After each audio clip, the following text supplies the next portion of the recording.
Hello and welcome to Rock, Paper, Shotgun. This is... Oh my god! Oh my god, that's so violent! Oh, sorry about that. Blame my poor herb management. You're watching Rock, Paper, Shotgun, but in honour of Resident Evil 2, we're tempted to rebrand as Shotgun. I mean, just look at this messy beauty. It takes off heads and arms in such horrible detail that I wouldn't be surprised if this video got demonetised for being advertiser unfriendly. But who cares about paying for your channel's overheads when you could be making sure zombies have no heads? This is kinda the appeal of the Resident Evil 2 remake in a nutshell. It takes all the stuff you knew and loved about the 1998 classic and drags it kicking and screaming, emphasis on screaming, into the 21st century, with all the detail and polish that 21st century RE engine allows. But at the same time, it's still a game where your final inventory is full of magnum bullets and herb blends because you are too scared to use them. Some things never change. The idea of this is fascinating to me. Can you convert a static 2D world into a 3D action gauntlet and not lose the spirit of the original? Will those iconic scenes and set pieces still work? Could they even be bettered? In this video, I'll be looking at a few ways Resident Evil 2 is my dream remake, and a couple of ways it isn't. If you're enjoying this video as you go along, why not give it a thumbs up and subscribe? Because hats off to people who do subscribe, and giant face punches to those that don't. Let's get on with this.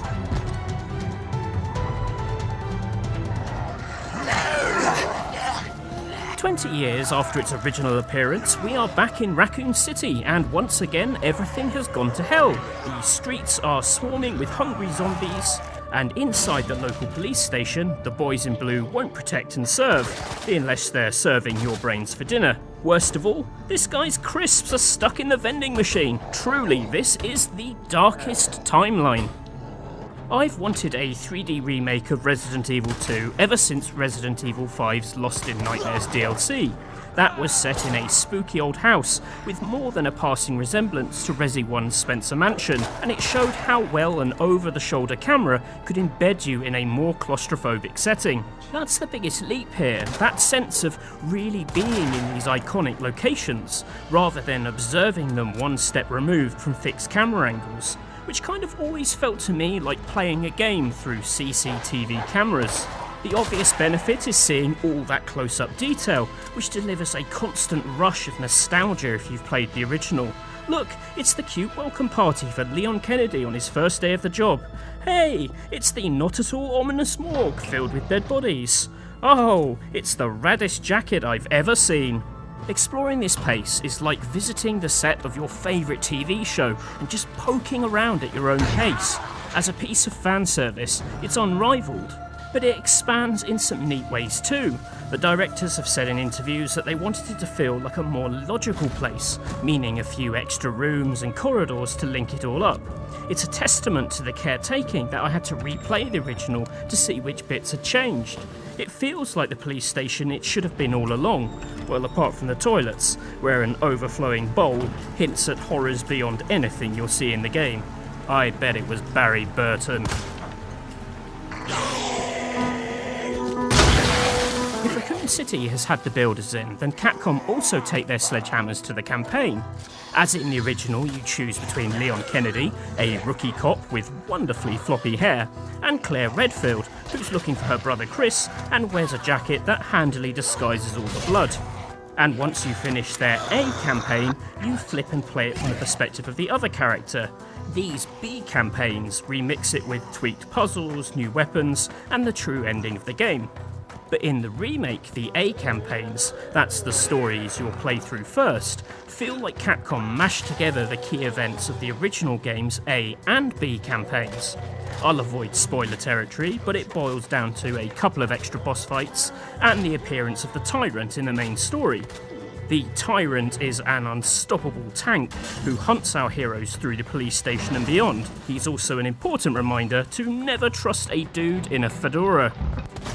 In many ways, I love the change. It gives clearer structure to the A campaign, with regular bosses and a more spectacular ending, especially for Leon's story. And the Tyrant is a different flavour of action to what you get elsewhere in the game.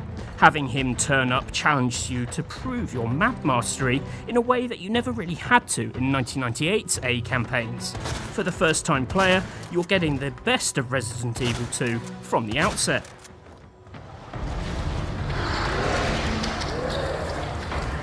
But if it makes your first playthrough that bit more exciting, it also becomes one of the game's few missteps as you replay the campaign. Cramming everything the game has to show into a single story means fewer surprises and much more repetition when you play the other 3 variations. The original game repeated plenty of puzzles across its 4 stories, but here you're having to do them 4 times to see everything the game has to offer. For the most part, that's not a deal breaker. The game is built for speed running, and working out how to shave off time with the right route does extend the fun beyond the end credits. But the 4th time the Tyrant chases you around the police station, the routine begins to get stale. I knew the exact route to take and could unlock all the safes and lockers without finding their codes. It's embedded in your head from doing it over and over again. Worst of all, the Tyrant stops being scary and just becomes a creepy dude you can run circles around. Cue music that is legally distinctive to the Benny Hill theme tune.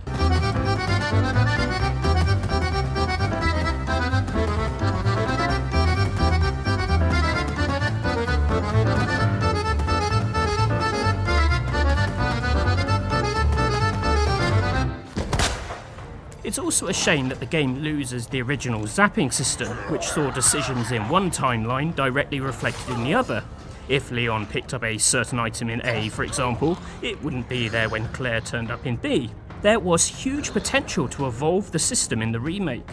The new ability to board up windows could change the flow of zombie arrivals for the second character, for example, but nothing like that is done. I love the idea of lending extra consequences to your action, especially when decision making is done in a moment of stress, so it's disappointing to see the whole zapping system thrown in the bin. It could have been a proper evolution, rather than a very polished reworking of action we've seen before. Maybe it's an idea for when they remake it in another 20 years, perhaps. In other areas, Resident Evil 2 makes great strides, using modern memory to create a more permanent world. The lifeblood of the city, or dead blood perhaps, are the zombies, who are transformed from the mild nuisance of the original game to a more persistent threat. The designers really lean into the reanimated corpse thing. Unless you take the head clean off, they can just spring back up again. It means you can't easily clear out areas like you could in 1998, and it turns the simple task of getting from A to B into constant crowd control. Do you risk bullets on headshots hoping to take a zombie permanently out of action? We've seen a skull absorb as many as 10 shots, and still the body gets back to its feet minutes later. Much better is the new limb destruction that takes off arms and legs. You can stumble enemies and make them easier to avoid in future. But this could be creating hard work for later on. Crawling zombies could become a trap, chewing on your ankles like a drunk student gnawing on a kebab.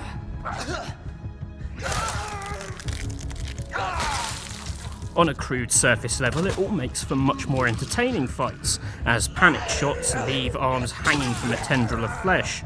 Or maybe you get grabbed and shove a grenade into a zombie gob and then paint the roof with their scalp. Bonus points if you shoot the explosive first.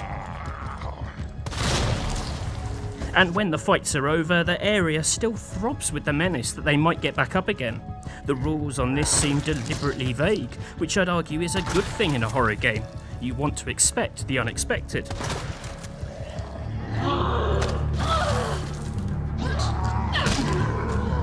But zombie damage does go deeper than shock and gore. It helps with one of the game's limitations, that there isn't much of it. Resident Evil 2 plays out in a police station, a sewer and a lab, with the meat of it in the police station that gradually opens up as you approach it from different angles. By making zombies persistent and persistently hard to keep down, it escalates the intensity of an otherwise repetitive level. As repeat visits add new threats, your past actions carry even more weight. That corridor you can comfortably avoid the zombies in? Well, see what happens when a licker turns up and can hear anything louder than a walk. Trying to creep past these lung-tongued freaks while not alerting zombies, or even worse, the Tyrant, is a wonderful touch. While we're on the subject of the game's size, I should also point out that the reports of a 10-hour campaign are exaggerated. My first playtime was under 6, and it only got shorter after that. As mentioned before, that's largely down to learning item locations and save codes. In this regard, the game is quite true to the original. Question is whether you will get your £45 worth, or whatever it is in greenbacks. If you're the kind of person who enjoys speedrunning or achievement hunting, there's plenty to keep you going here. The 4 campaigns to master, bonus unlockable modes to play, not locked behind a greedy DLC pass as in Resident Evil 7, and various art galleries to open, because it wouldn't be a true child of late 90s gaming without all that bullshit.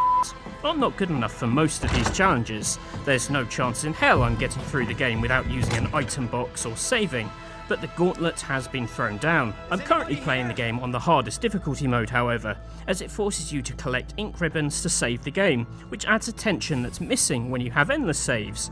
As the saying goes, give this dumb monkey infinite typewriter saves, and he'll eventually finish Resident Evil 2. I think that's the saying anyway.